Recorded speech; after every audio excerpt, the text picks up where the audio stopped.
Welcome to our channel. Today we how to download PS5 captured gallery clips for editing and resolve step by step clearly. First, turn on your PlayStation 5 and log into your account.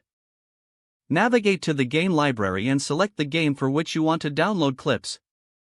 Open the in-game captured gallery by pressing the Create button on your controller. Scroll through the captured clips until you find the one you wish to download.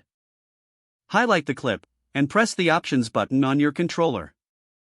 Select the option to share, and then choose the desired sharing method.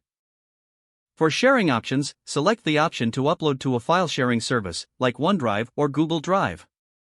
Log into your chosen service if prompted, and upload the clip. Once the upload is complete, access your computer and log into the same file sharing service.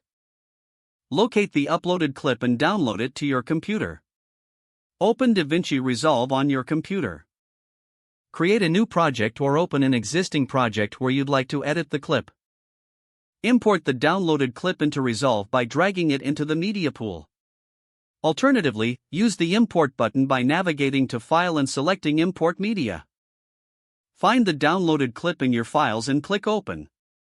Now, drag the clip from the media pool to the timeline to begin editing. Make any adjustments or edits you desire using Resolve's various editing tools.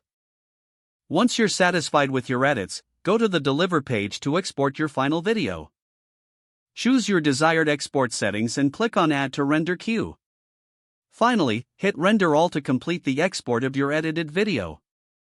If the page does not load, refresh the browser or try again in a private or incognito window. Make sure you are using the correct email address, then retype it carefully to avoid small typos.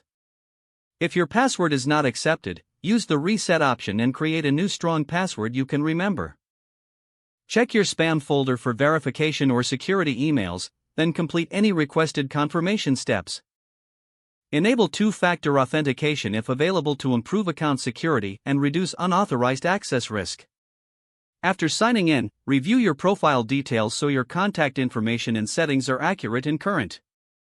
If you see an error message, note it down and try again after restarting your device and internet connection. Log out when you finish, especially on shared devices, to keep your account and payment information secure. Don't forget to like this video and subscribe to our channel for more step-by-step tech guides.